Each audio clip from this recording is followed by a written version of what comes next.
오늘의 묵상입니다. 청취자 여러분, 환영합니다. 우리가 매일 접하는 수많은 정보와 텍스트들 사이에서 진짜 핵심만 쏙쏙 뽑아 여러분의 통찰력을 한 단계 업그레이드해드리는 심층 탐구 시간에 오신 것을 환영합니다. 네, 반갑습니다. 청취자 여러분. 오늘 우리가 아주 깊숙하게 파헤쳐볼 텍스트는요. 요한복음 9장 13절부터 23절에 이르는 아주 흥미진진한 말씀, 그리고 이 본문을 입체적으로 분석한 여러 역사적, 신학적 주해들입니다. 자, 이 부분을 파헤쳐보죠. 왜 아주 기대가 됩니다. 한번 상상해 보세요. 날 때부터 시각장애인이었던 사람이 갑자기 시력을 되찾는, 그야말로 인류 역사상 유례를 찾기 힘든 엄청난 기적이 일어났습니다. 기가 막힌 일이죠. 상식적으로라면 온 동네가 축제 분위기여야 하잖아요. 성대한 파티가 열리고 다들 막 감격해서 눈물을 흘려야 마땅한데 오늘의 본문에 의하면 축하나 환영은커녕 아주 살벌한 청문회와 거대한 논쟁이 벌어집니다. 네, 분위기가 완전히 반전되죠. 도대체 2000년 전 예루살렘에서 무슨 일이 있었던 건지 이 기이하고 아이러니한 상황의 이면을 지금부터 탈탈 털어보겠습니다. 오늘 다룰 이 본문은요. 단순히 고대에 일어난 기적적인 치유 사건, 그 이상의 거대한 사회적 심리적 의미를 내포하고 있습니다. 단순한 치유 기록이 아니라는 말씀이군요. 네, 그렇습니다. 역사적 맥락을 바탕으로 분석해보면 이 이야기는 단순히 맹인이 눈을 떴다는 결과보다는 그 이후에 벌어진 사람들의 반응에 철저하게 초점을 맞추고 있거든요. 사람들의 반응이요? 여기서 놀라운 점은 이 본문이 본다는 것의 진짜 의미가 무엇인지, 그리고 인간의 굳어진 확증 편향과 사회적 두려움이 우리를 어떻게 명백한 진실 앞에서 눈멀게 하는지를 보여주는 완벽하고도 뼈아픈 사례라는 점입니다. 오래된 이 말씀이 오늘날 우리가 진실을 마주하고 쏟아지는 정보를 받아들이는 태도에 어떤 묵직한 교훈을 던져주는지 함께 고민해 볼 수 있을 겁니다. 맞습니다. 저희 청취자분들이라면 이 텍스트의 기본적인 뼈대는 이미 잘 알고 계실 텐데요. 평생을 약자로 구걸하며 살던 사내가 드디어 눈을 떴습니다. 네. 그런데 유대 사회의 반응은 차갑다 못해 적대적입니다. 와, 진짜 다행이다. 이런 인간적인 공감은 온데간데 없고 누가 너한테 이런 짓을 했느냐면서 그 사내를 당시의 종교적, 사회적 엘리트 집단인 바리새인들에게 끌고 갑니다. 네, 축하해주지는 못할 망정 취조를 시작하죠. 기적을 경험한 당사자의 기쁨에는 아무런 관심이 없어요. 오직 법적인 책임 소재만 따지려고 드는 거죠. 그렇죠. 그러니까 이걸 현대식으로 치면 죽어가는 사람을 길거리에서 기적적으로 응급수술해서 살려놨더니 왜 하필 일요일에 수술을 해서 의료법 규정을 어겼냐고 그 의사를 경찰에 고발한 격이잖아요. 아주 적절한 비유입니다. 정확히 그런 상황이죠. 병을 고친 엄청난 사실보다 수술 도구를 만진 행위 자체를 더 문제 삼는 이 꽉 막힌 상황.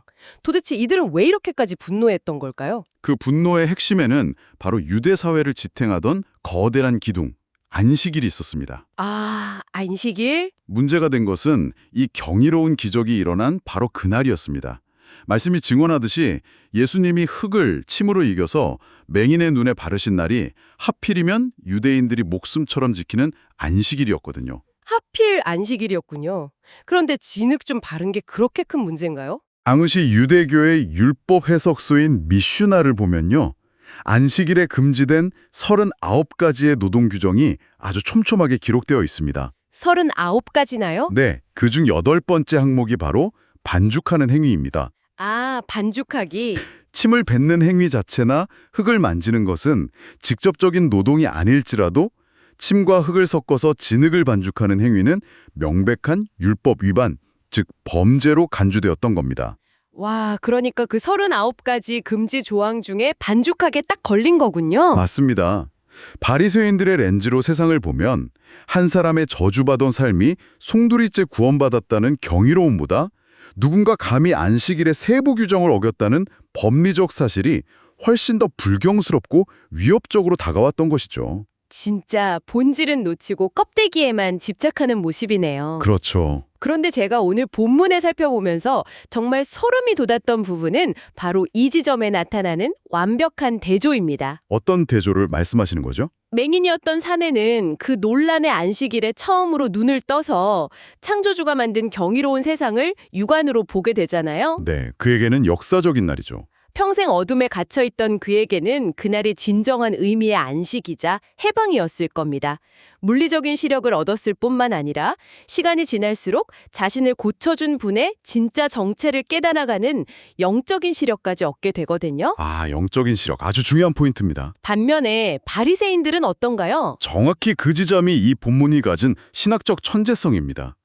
바리새인들은 태어날 때부터 육적인 시력이 온전했고 세상의 이치와 율법을 누구보다 깊이 연구한 지식인들이었습니다. 스스로 모든 것을 꿰뚫어 본다고 자부하는 사람들이었죠. 네. 하지만 그들은 눈앞에 명백하게 나타난 치유의 기적을 보고도 그 기적을 행한 이가 누구인지 전혀 알아보지 못합니다.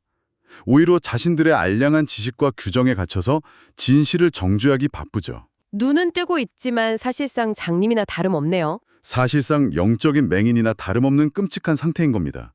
청취자 여러분, 이 대목에서 우리는 우리 자신의 모습을 돌아보게 됩니다. 우리 자신의 모습이요? 현대사회의 우리 역시 육안은 멀쩡하게 뜨고 매일 수많은 뉴스와 데이터를 쏟아지듯 소비하고 있지만 정작 우리 삶을 뒤흔들 중요한 진실 앞에서는 스스로 눈을 꽉 감아버리는 선택적 맹목성에 빠져있진 않은지 말입니다. 아, 선택적 맹목성. 자신의 프레임에 맞지 않는다는 이유로 부인할 수 없는 증거 앞에서도 눈을 감아버리는 이 지식인들의 맹목성이 오늘 우리가 얻을 수 있는 첫 번째 핵심 교훈입니다. 스스로 다 안다고 착각하는 맹목성. 정말 뼈를 때리는 통찰이네요. 자, 이렇게 되자 그 오만하던 바리새인들 내부에서도 엄청난 인지 부조화가 일어납니다. 여기서 상황이 정말 흥미로워집니다. 네, 내부 분열이 시작되죠. 그들 사이에서 아주 치열한 의견 충돌이 발생하거든요. 한쪽 강경파는 이 사람이 안식일 규정을 어겼으니 절대 하나님께로부터 온 자일 리가 없다. 이렇게 핏대를 세우며 단언합니다. 전형적인 율법주의적 반응입니다. 그런데 다른 한쪽에서는 아니 상식적으로 생각해봐라. 죄인이라면 어떻게 태어날 때부터 눈먼 사람을 고치는 이런 말도 안 되는 표적을 행할 수 있겠느냐 하면서 아주 합리적인 반문을 제기하죠. 네, 기적이라는 엄청난 팩트가 그들의 경고했던 카르텔에 금을 내기 시작한 겁니다. 맞아요. 헬라 원문을 보면 이 상황을 묘사할 때 사용된 단어에 주목할 필요가 있습니다. 바로 스키스마라는 단어인데요. 스키스마요? 네, 이는 단순한 의견 차이가 아니라 세계관이 찢어지는 듯한 심각한 분열과 분쟁을 뜻합니다. 세계관이 찢어진다. 1세기 유대인들의 뇌구조를 지배하던 두 가지 거대한 신념이 있었습니다. 첫째, 하나님이 보내신 자는 절대 안식일 율법을 어길 리가 없다. 둘째, 날 때부터 맹인된 자의 눈을 뜨게 하는 전무후무한 기적은 오직 하나님의 사람만이 행할 수 있다. 아, 그 두 가지 신념이 정면으로 부딪힌 거군요. 그렇습니다. 이 두 개의 절대적인 진리가 한 거지 사내의 치유 사건 앞에서 정면으로 충돌해버린 겁니다. 자신들의 머리로는 도저히 해석이 안 되는 버그가 발생한 거죠. 멘붕에 빠졌겠네요. 결국 인간의 뇌는 인지부조화의 고통을 겪을 때 진실을 수용하기보다 기존의 믿음을 지키기 위해 사실을 왜곡하는 쪽을 택하곤 합니다. 안식일을 범했으니 무조건 죄인이라고 결론을 정해놓고 그에 맞춰 기적 자체를 부정하려 드는 오판이 여기서 극명하게 드러나는 겁니다. 결론을 정해놓고 팩트를 끼워 맞추는 모습 사실 요즘 사회에서도 참 흔하게 보는 광경이잖아요. 안타깝지만 그렇습니다. 그런데 저는 이 혼란스러운 아수라장 속에서 정작 가장 빛나는 한 사람에게 시선이 가더라고요. 바로 방금 전까지 맹인이었던 그 사내죠. 네, 바리새인들이 자기들끼리 논리적 모순에 빠져서 결론을 못 내리니까 결국 그 사내를 향해 묻잖아요. 네 눈을 뜨게 했으니 너는 그를 어떤 사람이라 하느냐? 아주 압박감을 주는 질문입니다. 그 살벌하고 강압적인 신문장 한가운데에서 이 사내는 일말의 위축도 없이 아주 단호하게 대답합니다. 선지자니이다. 놀라운 고백이죠. 구약의 역사를 보면 엘리사나 엘리야 같은 위대한 선지자들만이 이런 초자연적인 기적을 행했거든요. 이 사내는 비록 정교 교육을 받지 못한 거렁뱅이였을지언정 자신이 겪은 체험과 역사적 사실에 근거해서 당시 최고의 권력자들 면전에 대고 진실을 선포한 겁니다. 더 큰 그림과 연결해 본다면 이 장면이 주는 심리적 카타르시스는 실로 엄청납니다. 네, 속이 다 시원하더라고요. 권력의 역전이 일어나고 있거든요. 생각해 보십시오. 당시 최고의 학문을 수양하고 모든 사회적 존경을 한몸에 받던 바리새인 엘리트들은 명백한 기적 앞에서도 진실을 부정하며 두려움에 쩔쩔매고 있습니다. 자기들끼리 분열해서 싸우고 있고요. 자신들이 평생 구축해온 권위와 권력의 기반이 무너질까 봐 자기 기만에 빠져서 벌벌 떨고 있는 것이죠. 반면에 평생을 길거리에서 동냥하며 사람들의 멸시를 받던 이 사내는 권력자들의 협박 앞에서도 자신이 경험한 팩트를 있는 그대로 증언합니다. 전혀 쫄지 않았어요. 잃을 것이 없어서가 아니라 진리를 만났기에 두려움이 없는 것입니다. 화려한 옷을 입은 권력자들이 오히려 두려움의 노예가 되어 있고 누더기를 걸친 약자가 진리 안에서 완벽한 자유를 누리고 있습니다. 와, 진리 안에서의 완벽한 자유. 참된 신실 앞에 섰을 때 인간이 얼마나 당당해질 수 있는지를 말씀이 여실히 증명해주고 있습니다. 권력을 가진 자들은 낡은 프레임에 갇혀 두려움에 떨고 평생 차별받던 약자는 진실 덕분에 완벽하게 자유로워졌다. 이보다 더 극적인 반전이 있을까요? 정말 아름다운 대조입니다. 그런데 여기서 상황이 좀 비극적으로 흘러갑니다. 네, 바리새인들의 패도가 더 악랄해지죠. 바리새인들은 논리로 안 되니까 이제 비열한 수를 쓰기 시작합니다. 기적 자체를 무효화시키기 위해서 급기야 사내의 부모까지 소환해서 취조실에 앉혀버린 거예요. 참 잔인한 처사입니다. 여러분 한번 상상해 보세요. 평생 시각장애인으로 고생하던 아들이 드디어 눈을 떴어요. 세상을 다 가진 것처럼 동네방네 자랑하고 잔치를 벌여야 할 부모가 지금 아들의 목숨줄과 자신들의 생사여탈권을 준 권력자들 앞에 끌려와서 잔뜩 겁먹은 채 서 있는 겁니다. 권력이 어떻게 한 개인의 일상과 기쁨을 짓밟고 폭력을 행사하는지 보여주는 아주 적나라한 장면입니다. 진짜 화가 나는 장면이에요. 바리새인들은 부모를 압박하며 묻습니다.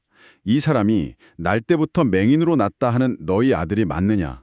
그러면 지금은 어떻게 해서 보느냐? 부모는 뭐라고 답하나요? 이 질문에 대한 부모의 답변을 심리학적으로 또 법적으로 분석해보면 그들의 처절한 생존 본능을 읽을 수 있습니다. 부모는 아주 교묘하게 선을 긋습니다. 선을 긋는다고요? 첫 번째 질문, 우리 아들이 맞고 맹인으로 태어난 것도 맞다는 팩트는 인정합니다.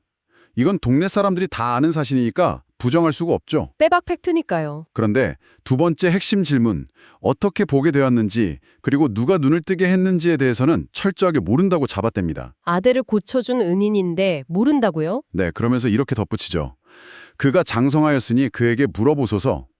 당시 유대 법상 만 13세가 넘으면 성년으로 인정받아 법적 책임이 본인에게 주어지거든요. 아하. 부모는 철저히 법적인 논리를 내세워 갓 눈을 뜬 아들에게 모든 책임을 전가해버리는 꼬리 자르기를 시전한 겁니다. 아니, 자기 자식이 평생의 어둠에서 벗어나 새 생명을 얻었는데 그 은인이 누군지 모른다고 발을 빼다녀? 게다가 방패막이가 되어주지는 못할 망정 얘 이제 성인이니까 얘한테 직접 따지세요 하고 아들을 권력자들 입에 던져준 거잖아요. 현대 시각으로는 참 비정이 보이죠? 네, 어떻게 부모가 이럴 수 있나 분노가 치밀어 오르는데 오늘 본문의 문화적 배경을 깊이 파고들면 그들이 왜 이런 충격적인 선택을 했는지 그 진짜 이유가 나옵니다. 맞습니다. 바로 이 부모의 영혼을 갉아먹고 있던 엄청난 두려움 때문이었는데요. 당시 유대 사회 지도층은 예수를 그리스도로 시인하는 자는 누구든 회당에서 쫓아내기로, 이른바 출교 처분을 내리기로 이미 결의를 해둔 상태라고 하더라고요. 그렇습니다. 이 부분을 이해하려면 1세기 유대 사회의 구조를 알아야 합니다. 헬라어 원문을 보면 이 출교를 아포 시나고고스라고 표현합니다. 아포 시나고고스. 직역하면 회당 밖으로 던져지다라는 뜻이죠. 당시의 회당, 즉 시나고그는 오늘날 우리가 주일에 잠깐 나가는 예배당 같은 개념이 전혀 아니었습니다. 그럼 어떤 곳이었나요?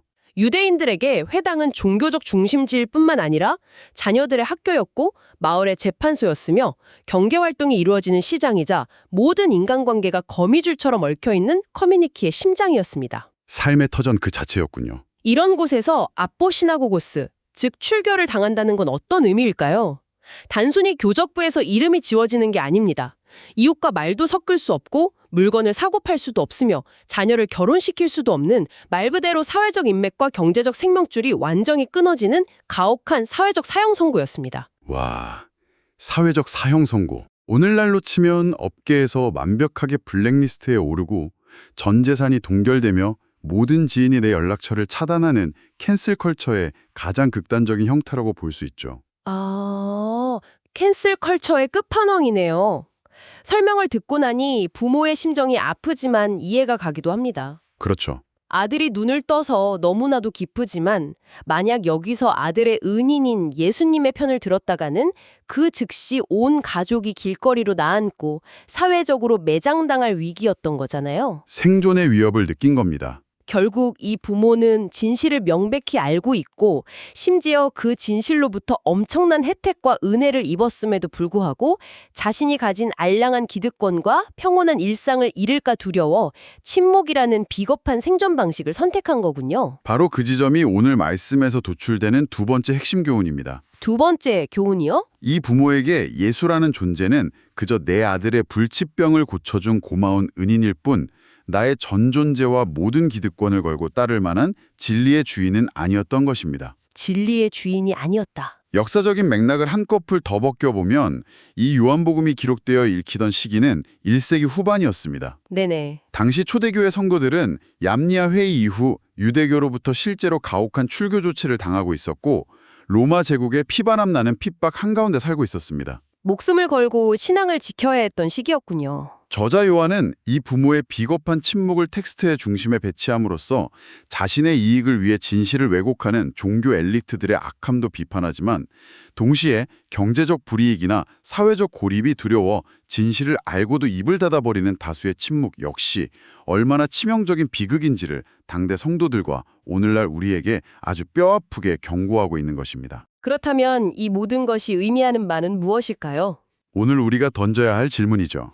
오늘 우리는 요한복음 9장이라는 이 흥미진진한 텍스트를 통해 참으로 상반된 군상들을 만나보았습니다. 네, 여러 인간 군상이 등장했죠. 명백한 증거와 기적 앞에서도 자신들이 쥐고 있는 권력과 낡은 율법적 프레임을 지키기 위해 끝까지 눈을 꽉 감아버린 지식인들의 교만과 맹목성. 이게 첫 번째 교훈이었고요. 네. 그리고 눈을 뜬 아들을 보며 기적의 실체를 두 눈으로 똑똑히 확인했으면서도 세상에서 잃을 것이 두려워 침묵의 등 뒤로 숨어버린 부모의 비겁함. 이게 두 번째 교훈이었습니다. 청취자 여러분, 우리도 이 거대한 질문의 거울 앞에 서보기를 권합니다. 거울 앞에 서보다. 혹시 여러분은 살아가면서 이 바리새인들처럼 내가 오랫동안 구축해놓은 지식의 틀이나 이념을 깨기 싫어서 나를 불편하게 하는 명백한 진실의 증거들을 애써 무시하거나 깎아내리고 있지는 않습니까? 아, 찔리네요. 혹은 그 부모처럼 내가 속한 커뮤니티에서의 체면, 경제적인 손실 또는 사람들의 비난과 사회적 불이익이 두려워 진실인 줄 뻔히 알면서도 입을 굳게 닫고 모른 척하며 살아가고 있지는 않습니까? 오늘 밤 잠들기 전에 꼭 한번 깊이 곱씹어 봐야 할 질문입니다. 자, 이제 오늘의 심층 탐구를 마무리하면서 여러분의 뇌리를 때릴 마지막 도발적인 질문을 던지겠습니다. 네. 오늘 이야기에서 가장 역설적이고 소름 돋는 사실이 뭔지 아십니까? 율법을 수십 년간 파고들며 세상의 온갖 이치를 다 안다고 자부했던 엘리트들은 진실 앞에서 철저하게 눈이 멀어버렸습니다. 비극이죠. 반면 이 이야기 전체를 통틀어 기적의 실체를 꿰뚫어보고 진실을 똑바로 대면한 사람은 방금 전까지 평생 시각장애인으로 살면서 무식하다고 손가락질 받던 그 한 사람뿐이었다는 사실입니다. 정말 놀라운 역설입니다. 청취자 여러분, 혹시 우리가 세상을 너무 잘 알고 있다고 믿는 그 오만한 착각과 정보의 홍수 속에서 얻은 얄팍한 익숙함이 정작 우리 삶을 찾아온 가장 경이로운 진실을 보지 못하도록 우리의 두 눈을 칭칭 감고 있는 가장 두꺼운 안대는 아닐까요? 깊이 새겨야 할 말씀입니다. 오늘 하루 진짜 여러분의 눈을 가리고 있는 것이 무엇인지 그 이면을 한번 탐구해 보시길 바랍니다. 결론을 내리기보다 오늘 나눈 교훈을 담아 다 함께 기도로 이 시간을 마무리하겠습니다. 자비로우신 하나님 아버지, 오늘 말씀을 통해 진실 앞에서도 눈을 감아버리는 우리의 교만과 맹목성을 봅니다. 주님, 긍휼히 여겨주시옵소서. 또한 세상의 불이익이 두려워 진리를 외면하고 침묵했던 우리의 비겁함을 용서하여 주시옵소서. 우리의 두려움을 씻어주시옵소서. 평생 어둠 속에 있던 사내가 진리 안에서 두려움 없이 자유를 누렸던 것처럼 우리도 세상의 시선과 낡은 틀을 깨고 온전히 하나님께서 주시는 영적인 시력을 회복하게 하옵소서. 일상의 삶 속에서 십자가의 진리를 당당히 살아낼 용기를 허락하여 주시옵소서. 예수님의 이름으로 기도합니다. 아멘.